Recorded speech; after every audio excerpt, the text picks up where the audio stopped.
Aduh, ini udah bener belum ya komposisi pemain gue ini? Aduh, makin dilihat kok kayaknya makin ragu-ragu, makin gak pede. Apa ini ditarik ke sini aja ya? Apa yang ini ditarik ke sini? Apa yang... Aduh, semakin ragu-ragu. Selamat malam. Malam, Mas. Bingung nyari pemain ya? Betul, cari pemain mana ini? Gak nyata lagi spidolnya. Oh iya ini, belum dibuka. Oh, belum dibuka. Iya, iya. Tapi kalau pemain gak usah pusing. Kenapa? Saya gimana ya ngomongnya? Ngomong langsung aja. Ngomong langsung aja. Ya, ngomong langsung aja. Saya ada pilihan beberapa pemain hebat. Bola? Bola. Oh, oke. Boleh saya tahu siapa? Ini dari Thailand. Wah, jauh dong. Udah di sini atau masih di Thailand? Udah di sini, tapi emang orang Thailand. Tapi terkendala bahasa nggak nanti komunikasi nggak? Kalau bahasa ini orang Thailand tapi bisa lah. Bahasa Indonesia bisa. Oke. Bisa dikit gitu. Jadi dia kalau terketemu dikit gitu. Ini acara berita loh, jangan terlalu banyak bercanda. Iya, ini enggak. Saya juga dari tadi nggak mau bercanda kok gitu. Iya. Mana dia bahasa Thailand dia bisa. Dia orang Thailand tapi bisa Indonesia. Oh begitu. Jadi untuk kendala bahasa Bapak nggak usah bingung. Oke. Ya. Bisa dipanggilkan sekarang? Gimana ya? Ya. Saya apa? Udah bisa nggak sekarang? Bisa sekarang Oke. langsung datang ini sebentar lagi ya. Iya. Walaupun saya nggak dapat apa-apa. Ya. สวัสดีครับ Ini. สวัสดีครับ สวัสดีครับ ขอบคุณครับ Hapun. ขอบคุณครับ Hanupis. ฮ่าครับหน่อย Hatur nuhun pisan. ฮ่า Ya. มังกะครับ Hah? มังกะครับ Oh, mangga ya. Nuhunครับ Ini nggak bisa bahasa Indonesia nih. Bisa. Saya bantu translate boleh? Iya. ค่าอะไรนั่นนะครับตรงเลยเชยเลยครับปีดีฮิปซีถึงแล้วรู้เลยครับในอินโดนีเซียแต่เล่นเลยนะครับ Dia adalah orang Thailand tapi sangat mencintai Indonesia. Sangat-sangat mencintai Indonesia dan dia ingin berbuat banyak untuk Indonesia. ฮ่า Tadi ada hibzi-hibzinya saya dengar. Nama saya Hibzi. Itu Oke, kan ya. harusnya Bapak udah tahu Oh, lah iya, kalau iya, itu iya, bahasa iya. umum di Thailand. Tapi bisa ngomong bahasa Indonesia kan? saya itu bisa hopนะครับ sedikit sedikit saja Hop Naihap apa artinya? sedikit saja Oh, jadi hop naihap demi hop naihap engkau gitu. Thailandนะครับ Thailand ya. Jumboครับ Oke, saya bisa dites satu kalimat ya. Untuk bahasa Indonesia ya. Ya. Saya akan pergi mengunjungi ibu yang sedang berjualan di pasar tradisional Cinangneng, Bogor. Tengah Cinangneng Bogor. Cepet banget. Di Thailand. Bohong nggak. Saya nggak percaya. Saya nggak percaya. Di Thailand mungkin itu apa ya kayak bahasa-bahasa yang tipis-tipis aja gitu. Iya. Tapi artinya itu dia akan pergi ke Cinangneng Bogor. Oh, tapi benar ini pemain bola? Ini dari Persatuan Bola di Thailand. Oke, beneran pemain bola? ครับพงเลยนะครับ saya itu Enggak, apa? Jujur. saya itu dari pengusaha bola. Saya suka bola. Jadi emang kalau bola di Thailand itu kan bagus. Ya. Kalau di Indonesia kan hitam putih. Ya. Kalau di sana itu putih hitam. Nah, cuma dibalik doang. Katanya pemain bola. Ini pemain bisnis bola ini. Pernah main bola pernah. Ya bukan hanya pernah, ini bisa Tapi main bola. ini bisa jago bahasa bola. Ya, kok jadi? Udah deh. Ini udah nggak bener nih. Semakin kacau ini. Lebih baik kita berikan langsung aja ini untuk berdiskusi tentang bola kepada presenter beneran. Boleh kalau begitu Ya, diskusi. jadi ekstrim. Silakan, Priska. ขอบคุณครับชิงทางทางโอ้ พงเลยนะครับโดยเลย ขอบคุณครับ ไล่ ทำไมครับ ใช่นะครับ สวัสดีครับ สวัสดีครับ Loh, ikutan juga enggak ya? Bukan dipancing ya. Maaf ya. Ya kita beneran. Sekarang kita ngomongin soal bola. Soalnya Indonesia mau lawan Tiongkok di kualifikasi Piala Dunia 2026. Timnas Indonesia mengusung misi wajib menang kala jumpa Tiongkok di kualifikasi Piala Dunia 2026. Namun menghadapi laga krusial, sejumlah pemain pilar Garuda harus absen. Gimana dong? Karena kalau lawan China kita tidak dapat poin 3, saya rasa berat sekali kita untuk ke playoff. Our gift to you will be the 3 points against China. Laga timnas melawan Tiongkok di GBK tinggal hitungan hari. Skuad Garuda wajib mengamankan 3 poin agar mimpi tampil di Piala Dunia 2026 tetap terjaga. Berbekal pemusatan latihan di Bali, Kluivert optimistis anak asuhnya mampu mengalahkan Tiongkok. Both countries, but I think that we have a good possibility to win from China. Everybody knows that Japan has a very good team. They're already qualified, but of course we're going to put all our effort into to win that game as well. So the chances are quite realistic that we can win from China, and the match against Japan would be more difficult. Lalu siapa saja 11 pemain pertama pilihan Kluivert saat bentrok dengan Tiongkok nanti? Jika melihat starting line up, saat menang dari Bahrain di GBK, 3 nama dipastikan absen. Kiper Martin Paes dan Marcelino Ferdinand terkena akumulasi kartu. Sementara Ragnar Orotmangun masih cedera. Posisi penjaga gawang akan diperebutkan Emil Audero, Nadeo Argawinata, Hernando Ari, dan Reza Arya Pratama. Besar kemungkinan Kluivert akan memberi debut bagi Emil Audero. Absennya Marcelino dinilai sejumlah pihak akan memengaruhi pola serangan timnas. Sebab dalam 2 kali pertandingan di GBK, Marcelino punya peran penting bagi timnas. Lino mencetak 2 gol kemenangan saat menghajar Arab Saudi November 2024 lalu. Sementara saat mengalahkan Bahrain, satu-satunya gol Ole Romeni berasal dari umpan Marcelino. Menurut analis sepak bola Gita Suwondo, sejumlah nama yang bermain di Liga 1 layak dicoba untuk mengisi posisi Marcelino. Secara pengalaman mungkin Stefano Lillipali. Tapi Stefano Lillipali kan sudah lama. Kalau ini tahun lalu mungkin Vano pantas. Kenapa? Karena dia membawa Borneo sangat luar biasa di musim kompetisi yang lalu. Tapi musim kompetisi yang baru berakhir kan dia tidak hebat-hebat amat. Juga banyak jadi cadangan. Ini saya pikir yang agak mengkhawatirkan dia. Apakah dia bisa memainkan ritme yang ditampilkan oleh Cruyff. Beckham Putra yang justru masih menonjol dari impresif selama liga ini. Egy juga. Dari sekian banyak pemain-pemain luar yang menjadi top scorer kan Egy masuk ke dalamnya untuk menjadi top scorer yang berasal dari pemain lokal. Jadi saya pikir Egy layak dicoba. Walaupun itu adrenalin Egy harus dijaga. Karena kadang-kadang dia punya peluang, dia tidak bisa menyelesaikan. Soal absennya sejumlah pemain, Ketua PSSI Erick Thohir mengaku tak khawatir. Sebab kualitas timnas saat ini sudah merata. Ya tapi kita tetap harus optimis karena tadi yang saya bilang, kalau dulu ketika kita bicara pemain A, B, C, D cedera, kita belum punya 2 kali 11. Kalau hari ini saya rasa kita cukup confidence karena di setiap lini paling tidak kita punya selalu pemain ya yang kualitasnya sama. Jadi tidak bisa kita bilang starter dan cadangan. Kemenangan lawan Tiongkok jadi harga mati buat skuad Garuda. Publik tentu menanti sejauh mana taktik Patrick Kluivert mampu meredam perlawanan The Dragons. Tim Liputan, Kompas TV. Timnas Indonesia punya target tinggi saat menghadapi Tiongkok pekan depan. Namun sejumlah pemain andalan skuad Garuda terpaksa absen. Bagaimana membaca strategi Patrick Kluivert nanti? Kita akan bahas bersama Bung Haris Pardede atau Bung Harpa dan bergabung juga lewat sambungan Zoom mantan gelandang andalan Timnas Indonesia Firman Utina. Selamat malam.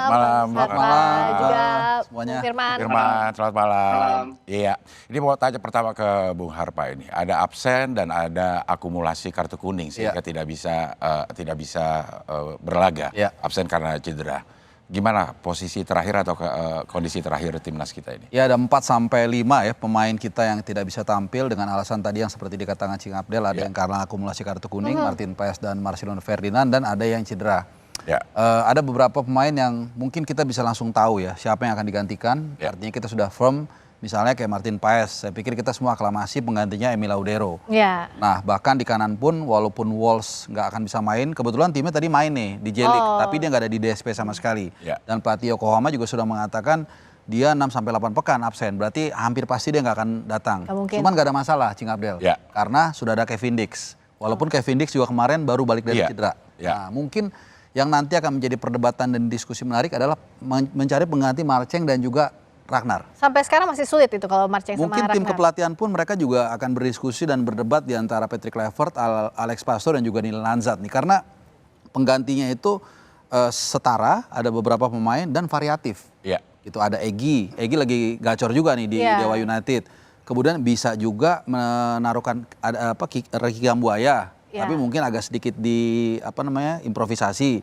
Bisa juga Stefano Lillipali. Cuman Lillipali mungkin usianya sudah 35-36 dan dia baru balik dari cedera, apakah bisa main full gitu. Jadi pengganti Ragnar dari Marceng ini lebih dinamis dibandingkan seperti tadi yang kita bahas, seperti Iya. Martin Paes dan Kevin Dix yang saya Udah pikir tahu sudah firm. siapa ya Ya, gantinya, betul. kalau ini enggak. Nah kalau dari Bung Firman, saat waktu itu Bung Firman menghadapi kondisi banyak pemain andalan absen. Nah itu biasanya seperti apa sih agar permainan timnas bisa tetap terjaga? Siapapun yang menggantikannya itu gimana sih Bung Firman biasanya? Iya, kalau saya melihat dengan skuad yang dipanggil oleh Coach Patrick Kluivert untuk melawan Cina ini, kelihatan tetap masih seimbang. Kedalaman skuadnya masih baik-baik saja di dalam, apalagi kita akan bermain di kandang. Cina juga sekarang urutan paling bawah. Ya mudah-mudahan tim nasional kita bisa mengambil kesempatan untuk bermain di kandang dan memenangkan pertandingan. Kalau seperti disebutkan tadi bahwa banyak pemain-pemain yang absen, kalau saya sih masih tetap optimis dengan skuad yang dipanggil oleh Coach Patrick Kluivert ini, karena semua pemain yang ada dalam perform yang sangat baik di klubnya masing-masing. Entah dia di Eropa sana, entah dia di Indonesia, mereka masih dalam perform yang sangat baik. Bahkan pelatih-pelatih timnas itu memantau terus pada klub-klub yang ada di Indonesia, berapa jarak lari mereka, berapa dalam pertandingan mereka kan masing-masing memakai katapul yang selalu jadi bahan evaluasi dari pelatih-pelatih timnas, dan setiap klub sekarang harus mengirim data pemain-pemain yang memang siap akan dipanggil. Kalau memang tidak siap, mereka tidak dipanggil, seperti ada salah satu pemain dari Dewa United. Tidak dipanggil karena mengalami cedera. Itu tidak dipaksakan. Septian, karena memang dibutuhkan pemain-pemain yang fit dan perform mereka lagi sedang baik-baik saja. Nah ngomong-ngomong pengganti, ada polling nih. Kita udah polling ke sahabat Kompas TV. Ya. Siapa kira-kira yang dijagokan untuk ngegantiin Marceng, gantiin Marcelino Ferdinand? Apa jawabannya? Jeng. Lihat Cing. Ya. Udah nanya kata Ini kita udah nanya netizen sama apa? netizen dan teknijen juga. ada dua. Ada dua. Netizen tuh laki-laki, teknijen ya. Kita kasih pilihan, ada 4 nama di sini. Gimana, Cing? Ada Eliano Reinders, terus ada Rafael Strijk, terus Ricky Kambuaya dan Beckham Putra. Rafael 26%, Eliano 23%, dan Ricky Kambuaya ada di posisi teratas dengan 36%, Beckham Putra 16%. Wah, ini yang dipilih oleh netizen. Ya. Nextnya kita punya lagi nih. Apa kira-kira? Berikutnya adalah calon pengganti Abdel di Sapa Indonesia. Nggak ada ya. Nggak ada. Ya. Nah, kita ambil 4 besarnya sekarang. Iya. Oh, tadi nggak ada namanya Lillipali nih, Bung Harpa. Coba. Ya, kalau kita lihat ini yang saya katakan sebenarnya Egy ini juga lagi gacor ya. Tadi menyambung Ya. apa yang dikatakan oleh Coach Firman. Di Dewa United dia juga cukup bagus juga, Ya. mencetak double digit gol. Cuman ya itulah demokrasi kan. Tapi nanti bola kan gak demokrasi nanti. Patrick Kluivert yang akan menentukan Hak prerogatif dan seperti apa kondisi terakhir pemain, karena pelatih itu kan bisa heart to heart. Dia melihat dari dekat seperti apa kondisi, bukan hanya fisik ya, tapi mental, psikologis yang kita mungkin nggak tahu di luar. Dan sedikit saya tambahkan, Eliano Reinders ini kan kita sudah firm ya, dia nggak bisa akan tampil, udah dipastikan dia akan nggak ikut. Sementara Rafael Strijk ini agak sedikit tanda tanya. Kenapa? Karena di Brisbane Roar itu dia sudah tidak main mungkin dalam 2-3 bulan terakhir. Oke. Dan ini agak sedikit kontradiktif kalau kita kembali mengingat apa yang dikatakan oleh Patrick Kluivert di Hotel Mulia. Saat pengenalan dia sebagai pelatih, dia mengatakan akan memperhatikan minute play. Sementara Rafael Strijk minute playnya kurang gitu. Jadi Beckham Putra sebenarnya masih bisa masuk juga. Karena posisinya mirip nih Cing Abdel ya. Betul. Sebagai Dan lumayan hype juga ini nama Beckham Putra. Tapi Betul. di polling ini netizen dia paling rendah 16%. Ya itu dia, kalau polling kan berdasarkan... Karena mungkin juga baru masuk kali Beckham ya kan, karena dia ngegantiin. Tapi kemarin dia dapat Septian. pujian juga. Kebetulan saya interview langsung dia di Bali United Training Center bersama dengan rekan-rekan media itu. Public speakingnya sangat bagus, sangat percaya diri. memang ada yang mengatakan body balance kurang bulky begitu ya. Tapi saya pikir anggaplah ini sebagai masukan buat dia untuk meningkatkan performanya, dan kita nggak pernah tahu ya. Misalnya bisa saja nanti Patrick Kluivert menunjuk Lily Pali atau mungkin menunjuk Egy, tapi mungkin di tengah-tengah amit-amit harus digantikan dengan Beckham. Itulah kesempatan bagi dia untuk membungkam para kritiknya. Nah, kalau Coach Firman lihatnya gimana nih nama Beckham Putra misalnya, dia kan yang dipuji juga saat Liga 1 membawa Persib juara. Ada juga Stefano Lily Pali yang akhirnya comeback ke timnas, punya performa bagus, tapi kan secara usia juga sudah cukup berumur. Nah, gimana kalau dari Coach Firman lihat nama-nama ini? Iya, kalau saya lihat dari beberapa nama, semua mereka layak pantas untuk dicoba. Tapi sekali lagi, balik lagi, semua ada di pilihan dari staf pelatih. Kalau saya pribadi melihat bahwa Lily Pali masih bisa juga jadi pengganti dari Marcelino nanti. Dan saya lebih melihat Kambuaya lebih banyak bermain di tengah kedalaman. Jadi saya rasa semua nama yang kita bisa lihat ini mereka sangat siap karena perform mereka juga di Liga Indonesia mereka sangat baik. Ada beberapa pemain, ada beberapa pertandingan yang mereka lalui sangat luar biasa. Jadi saya rasa mereka sangat siap dan pemain yang ada di sana siap dicoba. Ya, Bung Harpa, kalau kita lihat speknya kalau di game nih semua sebenarnya udah mentok kanan lah. Rata kanan semua ini pemain yang ada ya. Cuma pilihan nanti apakah dilihat style bermainnya atau chemistry antara pemain, kalau menurut Bung Harpa gimana? Ya, saya pikir kalau kita bicara sepak bola ya berarti itu olahraga kolektif. Berarti yang paling penting adalah chemistry. Seperti yang dikatakan oleh Coach Firman, memang pemain-pemain ini dipanggil pasti yang paling siap, yang paling bagus. Nah, tapi ketika memilih 11 pemain dan 23 DSP nanti, pasti dipilih yang paling siap secara fisik, secara mental, dan tadi yang Cing Abdel bridging tadi, soal chemistry. Nah, ini akan dilihat latihan. Kan pada saat latihan. TC itu kan udah berlangsung dari tanggal 26, walaupun nggak semua bergabung. Jaitses itu kalau nggak salah hari kedua baru bergabung atau hari ketiga saya lupa. Bahkan nanti masih ada lagi nih persiapan final preparation sampai dengan official training tanggal 4 Juni. Nah, itu semua nanti masih bisa berubah. Tapi saya pikir 70-80% ya seperti di belakang misalnya trio Jaitses, Justin Hapner sama Rido kalau kita sepakat. Bentengnya kita itu Bentengnya kita, kiri Verdong dan kanan Dix, dan kebetulan semuanya kapten di klub nih Cing Abdel. Ini kelihatannya nggak akan berubah. Joe Pelupesi, Tom Haye juga kelihatannya kalau nggak ada apa-apa nggak akan berubah. Ole Romney. Nah, tinggal 2 orang ini nih yang mungkin siapa nanti yang jagain Ole di situ ya. Makanya tadi dari perdebatan kita juga kan kelihatannya nggak bulat ya. Dari polling juga sama, rata 20% begitu. Ya, kalau dilihat cari chemistry mungkin bisa nggak dilihat dari video yang kemarin timnas tuh joget-joget. Yang paling asik jogetnya ya. Chemistry udah oke ya. Kalau yang paling asik kayaknya Marcelo Ferdinand ya. Paling pede banget. Paling pede, lagunya suaranya juga paling bagus ya. Nah, kalau Coach Firman lihat sekarang komposisinya kan sebenarnya sudah ideal ya. Apalagi kita terakhir lawan Bahrain, bahkan Ketum Erick Thohir juga bilang bahwa ya ini sudah komposisinya ideal. Nah, itu gimana untuk menambal kekurangan-kekurangan kita sekarang lawan Tiongkok yang kita sudah tahu performanya seperti apa waktu kita kalah lawan Tiongkok? Iya, jadi kalau bagi saya ya hari makin dekat ini pelatih-pelatih banyak berbincang tentang style of play yang akan dia mainkan nanti. Dengan skuad yang datang, skuad yang ada sekarang, formasi apa yang baik untuk nanti melawan Cina.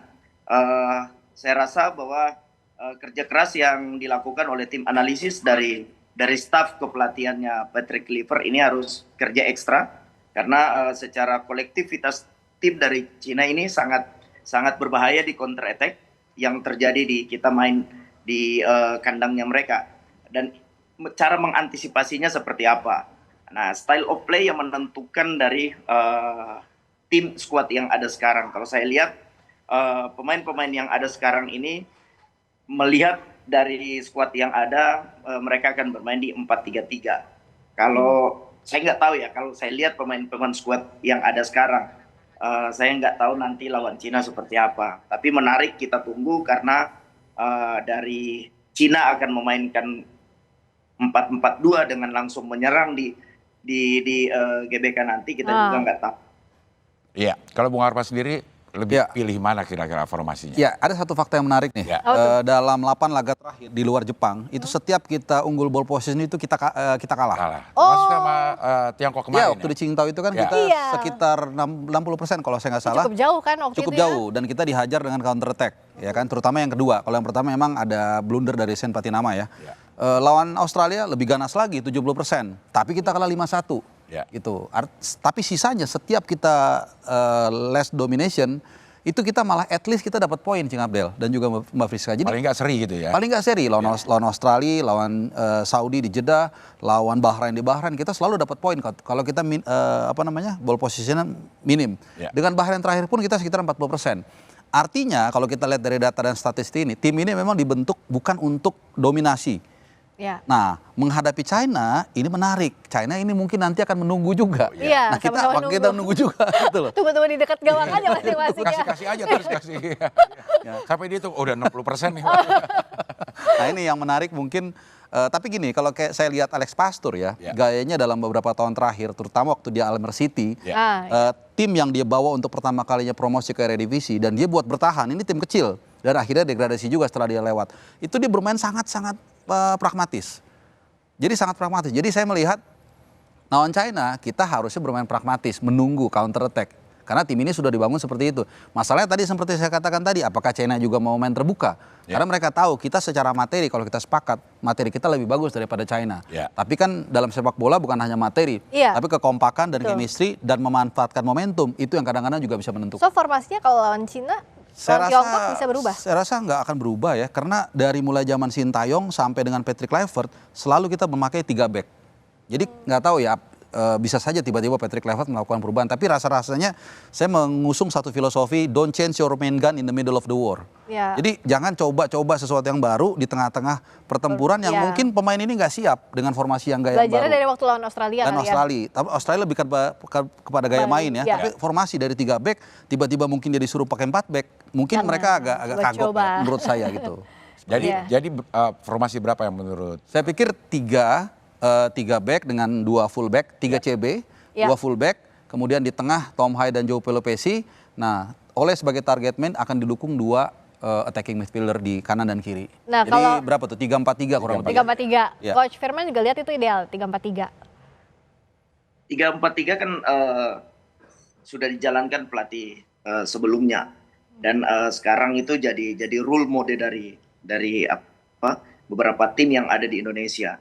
Kalau saya lihat pemain-pemain yang ada sekarang, mereka bermain komposisi formasi apapun, saya rasa mereka udah sangat paham karena rata-rata pemain yang ada sekarang tuh mereka sudah banyak bermain di Eropa sana, bahkan Indonesia pun dengan sangat baiknya tim nasional bermain dengan formasi 3-4-3 atau 5-3-2 bahkan pada saat defense sangat luar biasa. Jadi saya rasa tim yang ada sekarang tergantung bagaimana melihat skuad Cina akan memainkan berapa formasi di dalam pertandingan gitu dan mengantisipasi. Maka itu saya katakan tadi bahwa tim analis dari tim nasional kita ini harus bekerja keras.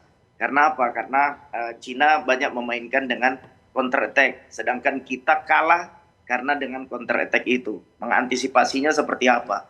Kalau kita mau main 5 pun itu jadinya bertahan, sedangkan kita harus memenangkan pertandingan, apalagi bermain di kandang. Ini yang kita sangat tunggu-tunggu bahwa apa yang akan dimainkan atau style of play apa yang akan dimainkan oleh Coach Patrick Kluivert nanti.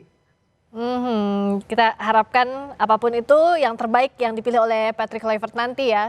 Optimistis lah. Harus optimis, apapun formasinya yang penting menang. Nah, yang penting menang ya, dan kita bisa kok menang. Terima kasih banyak ya Bung Harpa. Sama-sama. Sampai di sini, terima kasih. Bung Firman, Coach Firman, terima kasih. Sampai ketemu lagi. Bang Harpa, Bang Adil. Terima kasih Bang Firman. Terima kasih.